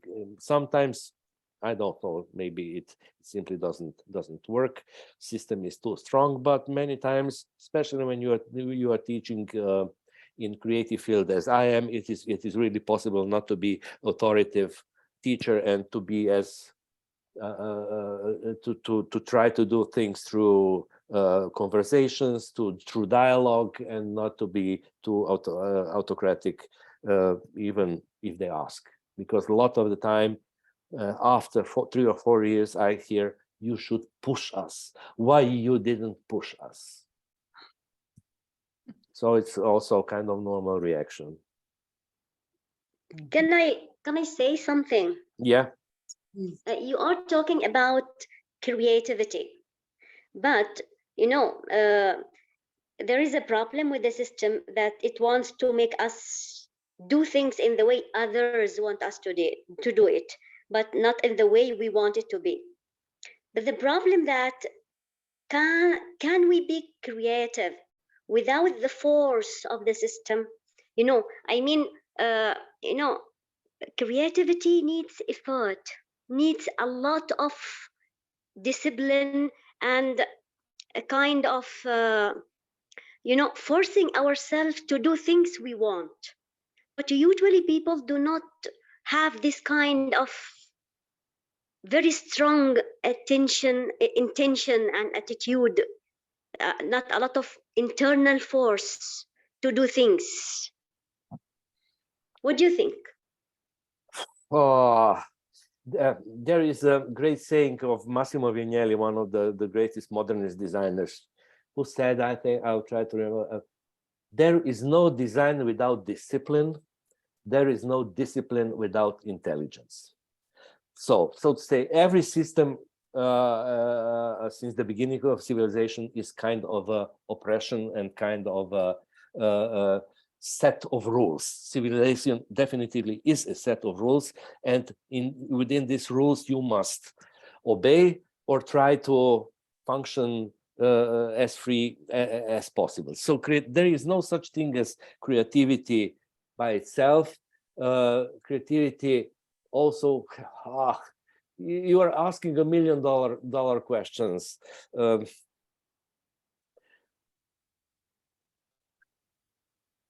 Creativity for me is kind of a mixture of being open, listening to being open in your life, trying to experience as much different things as you can, and then trying to mix them in your own way. It's hard enough, to put it as simple. It's hard to live like that, because yes, you are right, system is simply trying to unify us, and creative processes are trying to escape this kind of unity, to be very, very, so to say,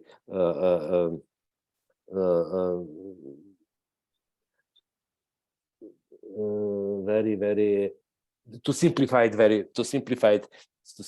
very much. But of course there are creative areas. We call it now creative industries, which is horrible enough.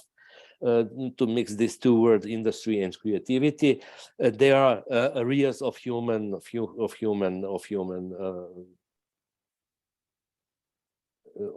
our activities that are more creative than others. But in fact, everything in every area you can be more or less creative, and trying to fight the system is the thing you must decide by yourself.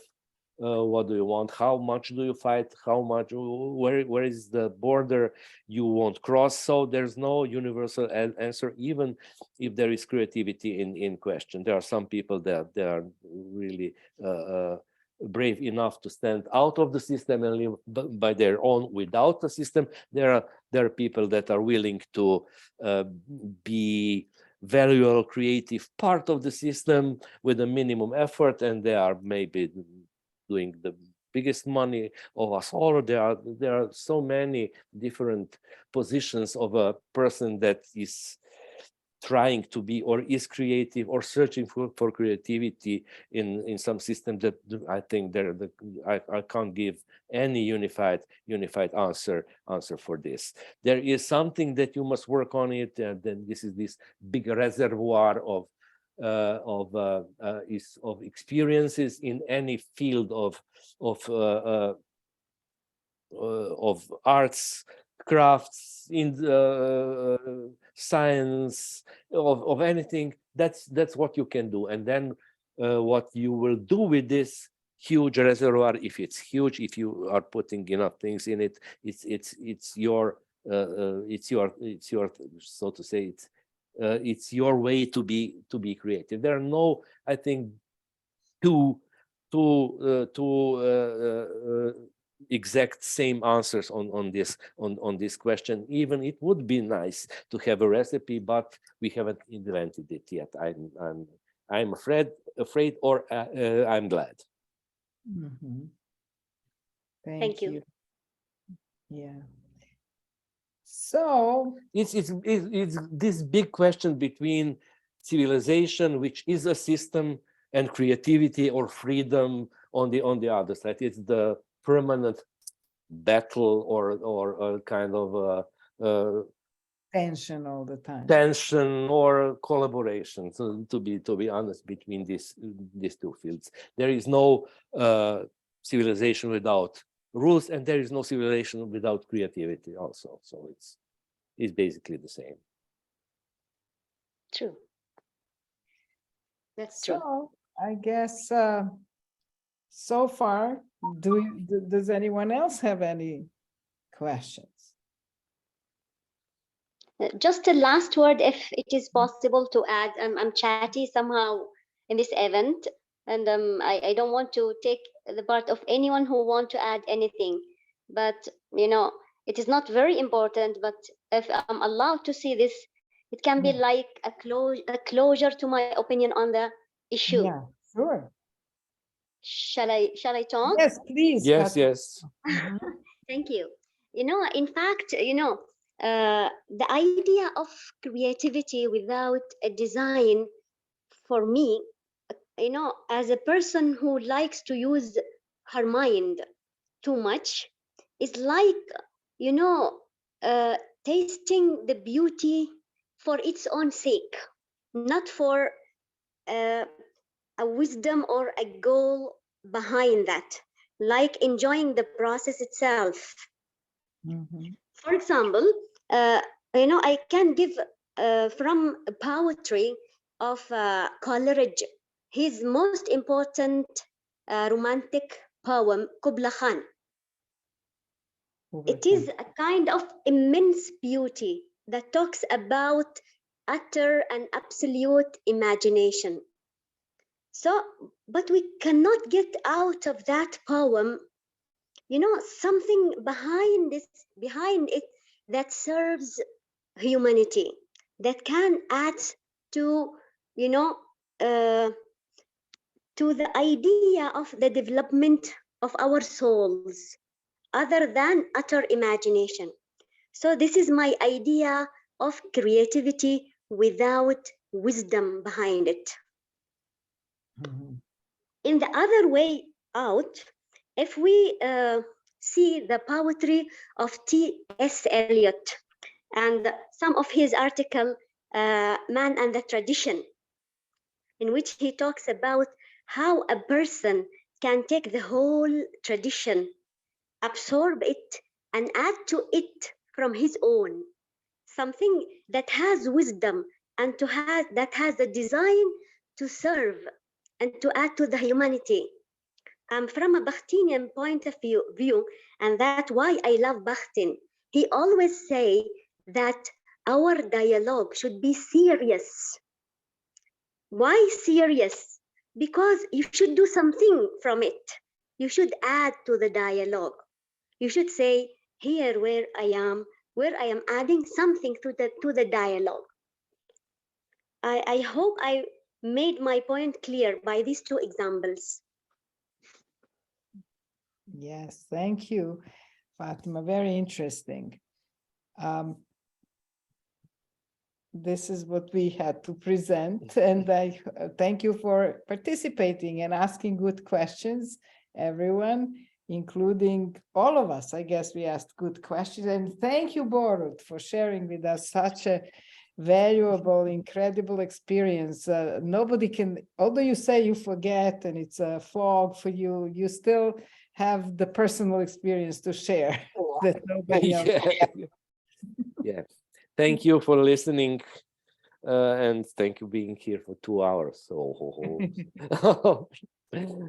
Thanks a lot. And, for both Anna and and hope Borut. to see you in vivo sometimes. Yeah, it's a pity you were not here when Eugene was here. You, I Yeah. think, still in Hvar, Yeah, which is yeah, also part of a globe that I loved a lot. Don't blame me, please. Barut, you know what I was interested, and you mentioned that, but again, maybe you can create, if you're interested in sharing about that, maybe you can create another open symposium for that. Like how you, I'm interested how you work right now. It sounds like you're working with students at the university, and I'm curious, sounds like you have some challenges, also interesting ideas, approaches. Will be very interesting to hear your work with your students there. Again, if you're interested in talking about discussing that, but maybe you can create a special another open symposium, and maybe Anna can help you, because basically it's very easy to do. No, they don't have to say technically. If Borut is interested, I'll show him where to put it in, how to connect with us. We also have, Borut, this forum is part of what we call the University of Students. And if you're interested to find out more, you can also become a member. Then you'll get all these invitations or information. And if you have energy still after working 8 years with little children, you may create your own club or symposium or whatever you want. Yeah, I have energy. The time is the only problem, because I'm still also designing quite a lot, and teaching also quite a lot. So that's for me the biggest problem to find time. But I would do maybe one open symposium on my teaching on university, and comparing it to work with the preschool kids. The similarities and differences would be useful. Wow, that will be absolutely terrific. Yeah. Okay. While I was speaking with Anna yesterday, I said all good educational practices are the same, are very similar. They are dialogue based. They are not strict. They are giving opportunity to other. I have to say that example, because Borut says he often starts one of his classes with the beginning students with bringing 3 objects that are, let's say, 3 spoons or 3 candles, and asking them what do they see as good or bad in the way how they look. And so they start talking about design, aesthetics, whatever they, like there is many things that you can talk about 3 objects that are either the same or maybe even different, whatever. But then I said, we often, or at least I often used to start, or even very quickly go on discussing with students the preschool in 3 cultures. Because it also is something. Now you see 3 different ways of doing preschool, and as you're starting to discuss them, how they compare with each other, and then suddenly all kinds of issues come out of that very simple thing. Look at 3 things and see what is better. Why is it better for whom, or better looking, or whatever, what you like or don't like about it. We leave it to next open symposium. And I just want to tell several things. One thing I want to tell, that I just sent a link to the very interesting artist who works with Slovakian artist who works with Roma kids in Slovakia, and he visited University of Delaware. I interviewed him. This is very interview. We wrote that text together. I was asking him sometimes in Russian because he could understand Russian, and in English because his English was not good. And he did some work here in Philadelphia, in actually Delaware, with the local kids there. So anyway, it could be interesting. Another thing I just want to tell you, both to AJ and Fatima, about that. It's also, if you have an interesting idea to create an open symposium, sharing either your work or create discussion, or I don't know, to ask interesting questions and we can discuss that all together. Feel free to do that. Again, if you're interested in that, I will share. I have it already put can you in. share it to everybody? It's just you need to fill out There is very simple. there is Google.